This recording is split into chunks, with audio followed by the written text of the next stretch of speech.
All right. Welcome back to the Literally Nothing Matters podcast, where literally nothing matters except for our freaking rights. Like, what is going on?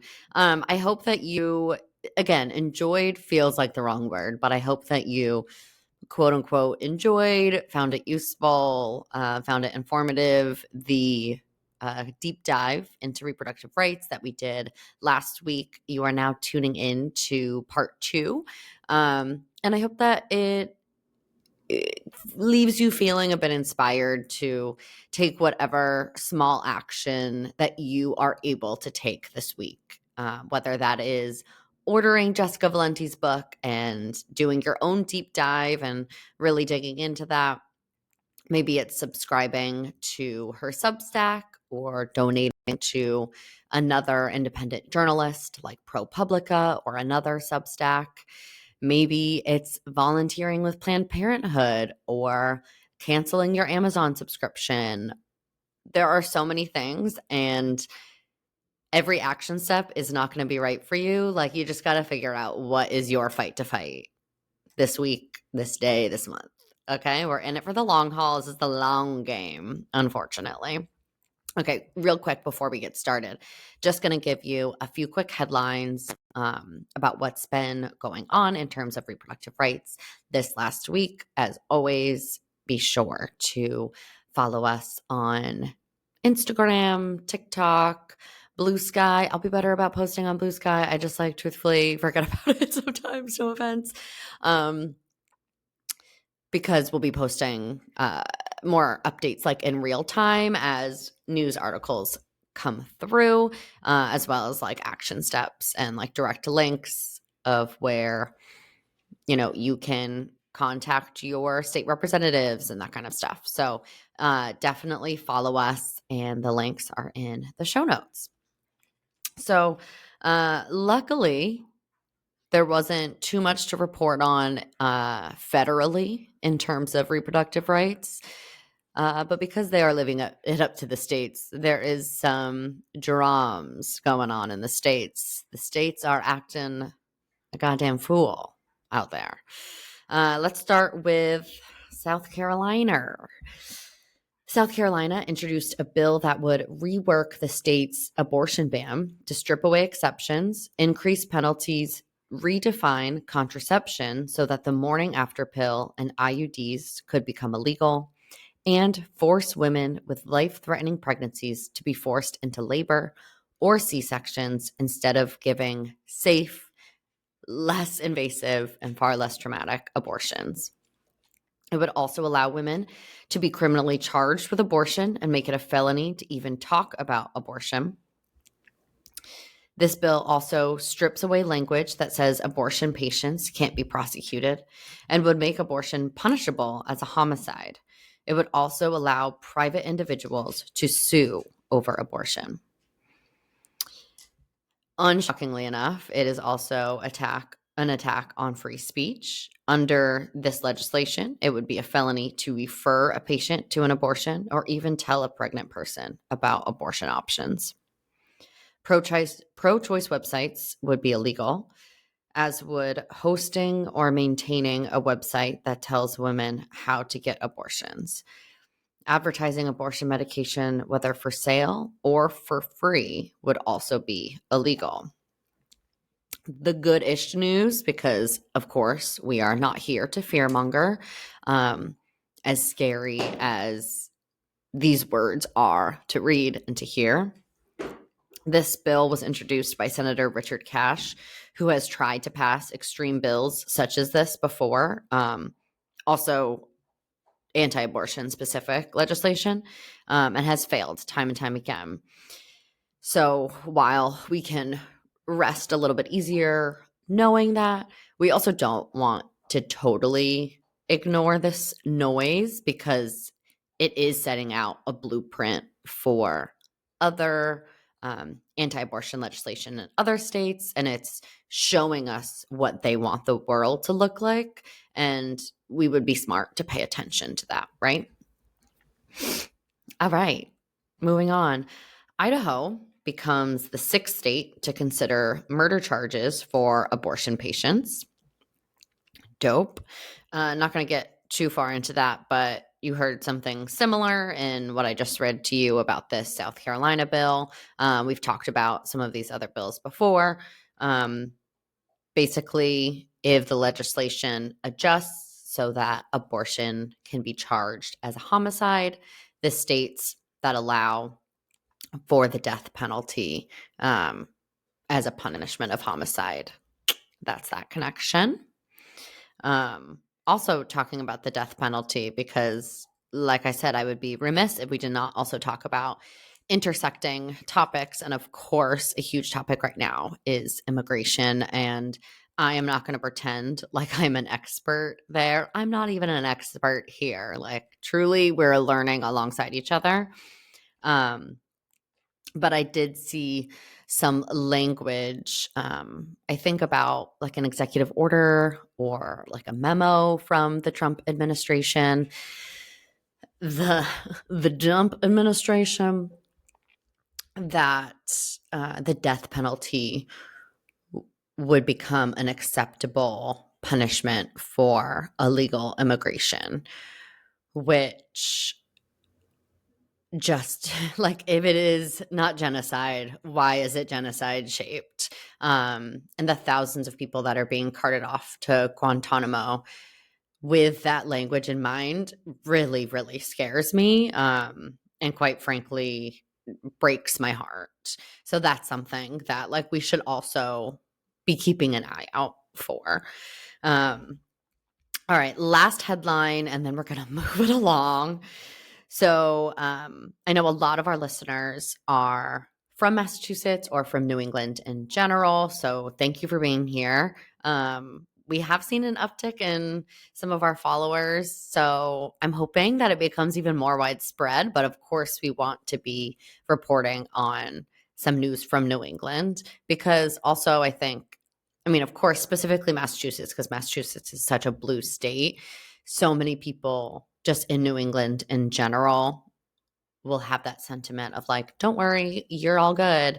And we can't just like use that as a blanket statement to not pay attention and to not like stay alert and tuned in. So Maine introduced some new bills over the last few weeks, and we don't know the language within the bills specifically, but we do know their titles. So let me read you a few of them. One reads, "An act to repeal laws allowing abortion and to criminalize abortion."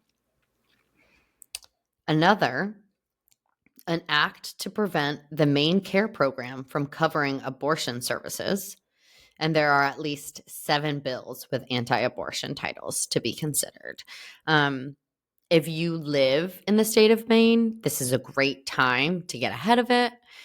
Reach out to your representatives, and a quick Google search will help you find the articles with this. In fact, I will link to it in the show notes. And just tell them right from the jump, we are not okay with this. We do not support this, because it's dangerous for women, as we know. I don't need to tell you. And in that same sentiment, to end on a positive note, we saw last week that New Hampshire was able to totally defeat an anti-abortion bill, which would increase restrictions in the state. And it was really amazing to see that there were over 11,000 signatures in opposition of this bill, with only like 900 signatures supporting it. So if you reached out to your representatives, if you signed anything in opposition, thank you. You did your part, and it shows that we do have power. People do care about this. We cannot forget that overwhelmingly, even among Republicans, people support access to abortion and access to life-saving medical care, because that's what this is. So stay vigilant, stay involved when and where you can. but also know it does not need to be every day. It doesn't need to take up all that space rent-free in your mind. Do what you can and then tune out how you can. Create joy, be creative, support women and people of color and queer people, like support those artists, support those businesses, and bring a little kindness into the world. Like smile at a stranger, hold the door open, something so small. It freaking needs that energy right now, right? Okay, so I'm gonna shut up so you can get to this episode. It's a little bit shorter than the last little bit of our reproductive rights rundown. Enjoy, but also like, don't enjoy. It's horrible. All right, so another way that they're using, or another tactic that they're using, these anti-abortion organizations are using children as their scapegoat because, like, we want to protect the kids, obviously. So, like, using confusing language to act like they're protecting children, like with that chemical endangerment law, when really they're creating, like, these really dangerous loopholes. So, in 2024, every House Republican in Tennessee voted to force child rape victims to carry pregnancies to term. When they're talking about children, the lawmakers voted to mandate rape victims 12 years and younger. 12 years and younger to give birth, which is also actually physically really dangerous. Yeah, I was going to say it's deadly. Yeah, truly. I mean, pregnancy is realistically very dangerous for everyone, but such a small, undeveloped body, like, it gives me full body chills. It's scary. And lawmakers claim that their cruelty is in place to protect minors by using language like anti-trafficking, which obviously produces like an emotional response because you think, yes, of course, I don't want people trafficking my children across state lines. Right. When really they're using the laws to make it a felony to help a teen obtain an abortion in any way, texting a URL of like an out-of-state clinic, texting them a link to a website where they could buy abortion medication, giving them gas money, anything. Tennessee's version would also allow one parent to sue another if they helped their child get an abortion. Oh my God. Yeah. And so obviously, like, while these laws start with minors, they rarely stop there. So like states like Idaho, Texas, Oklahoma, and Tennessee are also now adopting anti-trafficking travel bans for people of any age. So starting to monitor and enforce when women are leaving the state, which is something that everyone should be mad about. Yeah. Because if they can do it for pregnant people, who's to say what other loopholes they could find there? And since Roe was overturned, anti-abortion groups have been emboldened to reach the public schools under the guise of teaching science and health to children. So terrifying. So, yeah, even more terrifying. I'm going to have you read pages 114 and 115. Yikes spikes. Buckle up, everybody. Spikes. Oh, okay. Yeah, Here just we go. The whole thing. So sorry. If you want to trade off, let me know. No. If Republicans are losing elections on abortion because of widespread scientific ignorance. It's hard. Words are hard. Okay, here we go. Blah, blah, blah. She wrote, the answer to change the national education guidelines around what school children are taught about human development. Science education in schools is the most effective way to shape future generations, she wrote. If pro-life leaders want to win the battle against abortion, they need to recognize and release the untapped potential of K-12 science education standards by ensuring human embryology is in America's science classrooms. If they fail to do so, the abortion industry will continue its winning streak at the ballot box for many generations to come. When I first read that passage, the reference to untapped potential made my blood run cold. As you've likely gleaned, Stanton isn't interested in showing students what pregnancy and abortion actually looks like. She wants to lie to young people about human development in an attempt to convince them to oppose abortion, or at the very least to ensure that they feel a deep sense of shame if they ever do get abortion care. Yeah, that is bribing young children. That's scary. It's terrifying. This focus on children is strategic. The anti-abortion movement knows that one of its biggest problems is generational, that young people are the most pro-choice demographic in the country. As I've mentioned previously, 74% of adults under 30 believe abortion should be legal in most or all circumstances, and nearly 40% believe abortion should be legal in all circumstances. In a 2023 poll from Harvard University, Institute of Politics found that adults under 30 were twice as likely to describe themselves as pro-choice than pro-life. In other words, the anti-abortion movement knows that its support is dying, literally.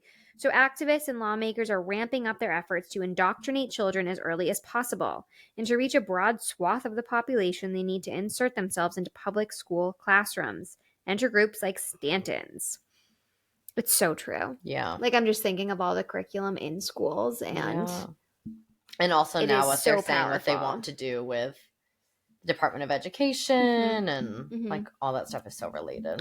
What makes your organization and others like it so dangerous is that they're presenting themselves as credible education and scientific organizations.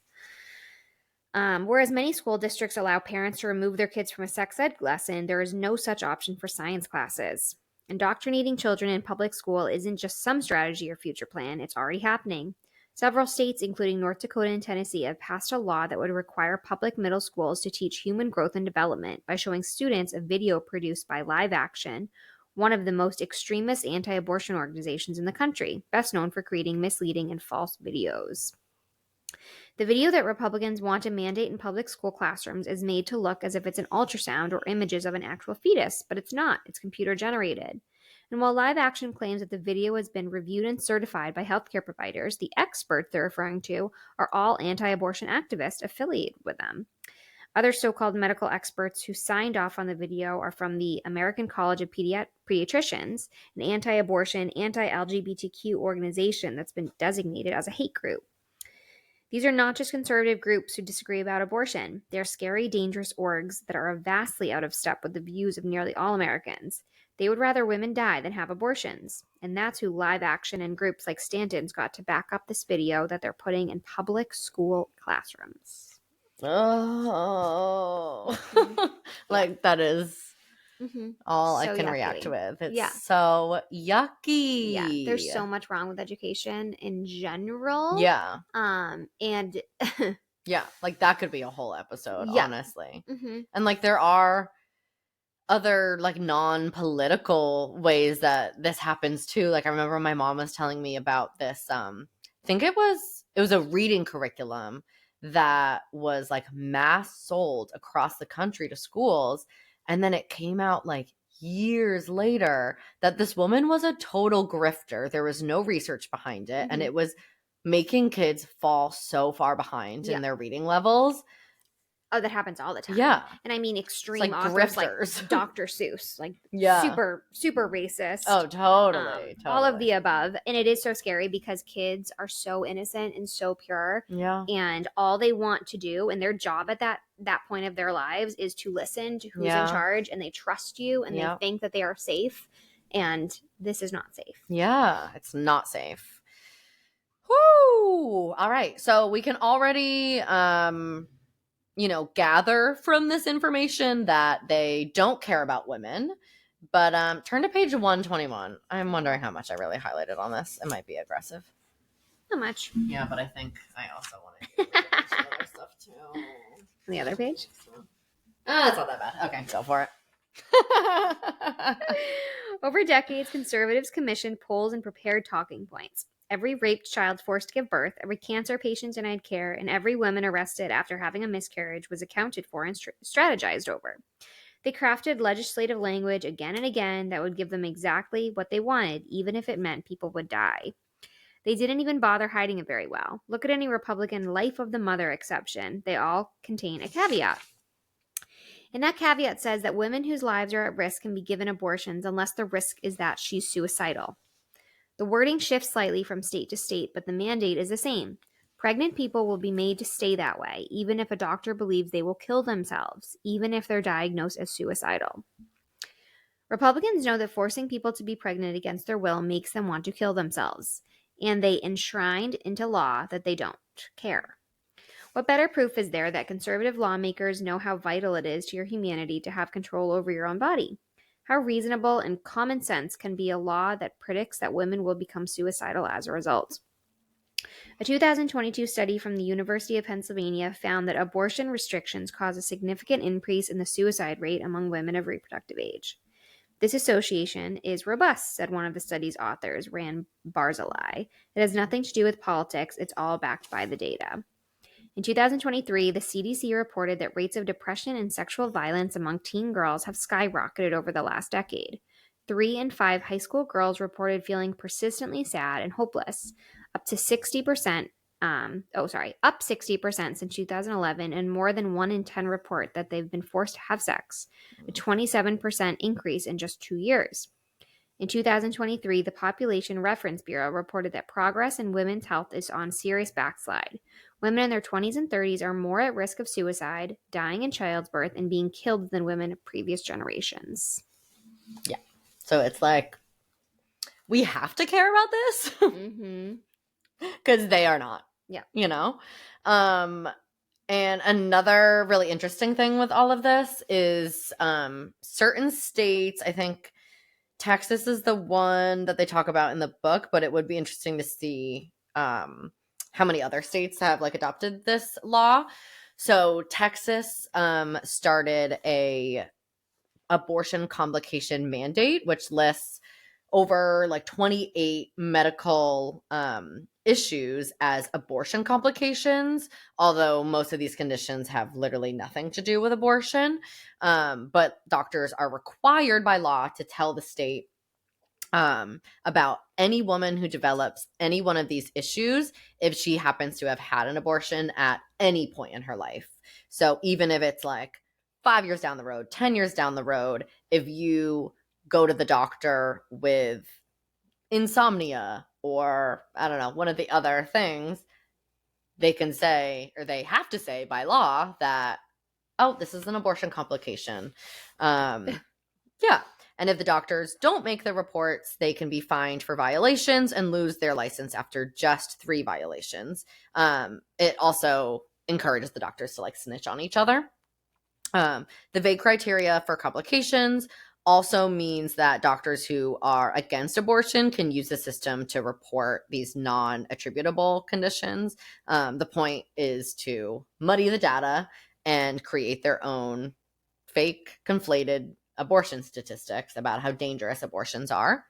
The list wasn't created by doctors or experts. Obviously, this list was created by Americans United for Life, a powerful anti-abortion organization that drafts model legislation for Republican politicians. Oh, I did already do this research. And Idaho, Indiana, South Carolina, and Mississippi all also have similar or identical reporting mandates. So scary. It's also like, this is really important because like before any of this stuff, like there is crap research on women's health and like in the medical field, like because of our hormone irregularities, they typically just like don't use women in medical studies. Right. So there's already not enough information there. We know how hard it is to get proper medical care and to get to the bottom of things when it comes to like hormone related things or like so much, right? And this is also coming at the time that they're dismantling their maternal mortality committees or, you know, taking away their ability to report on abortion related deaths. So while the people in place that are hired to protect this data and research these things, they're getting taken away while this fake data is being conflated.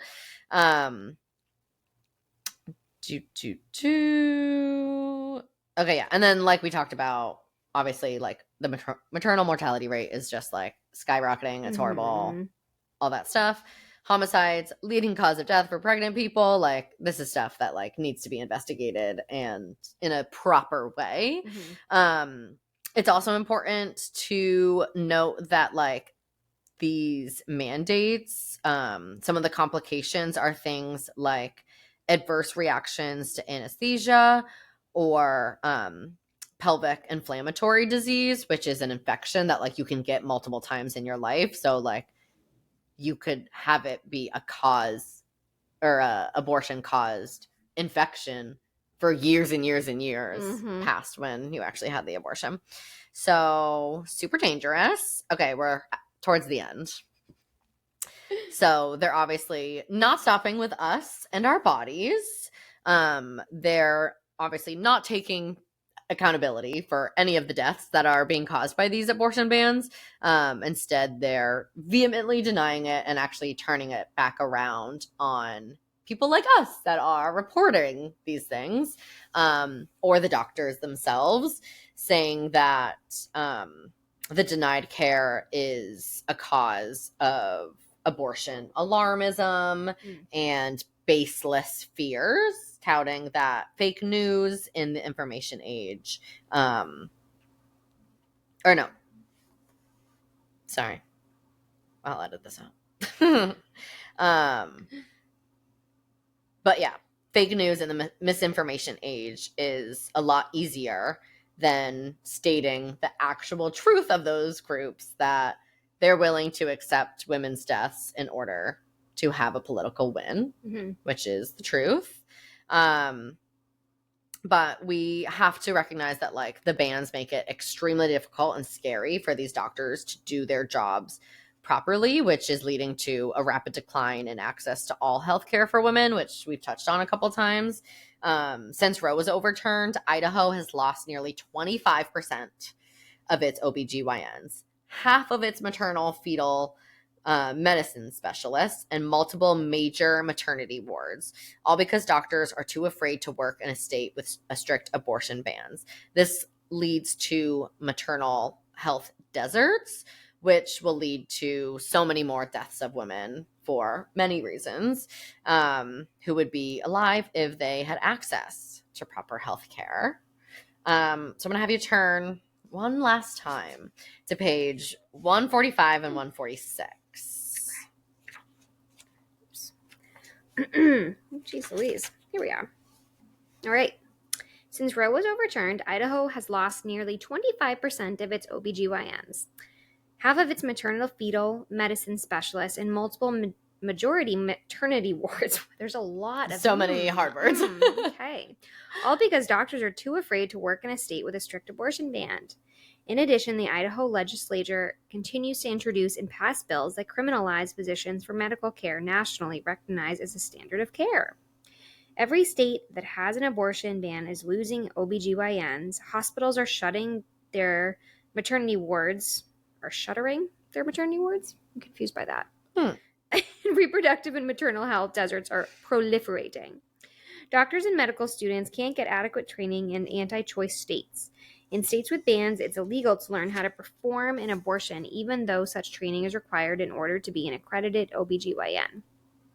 A 2023 report from ABC News and Boston Children's Hospitals found that over 1.7 million American women live in double deserts, counties with access neither to abortion nor to maternity care.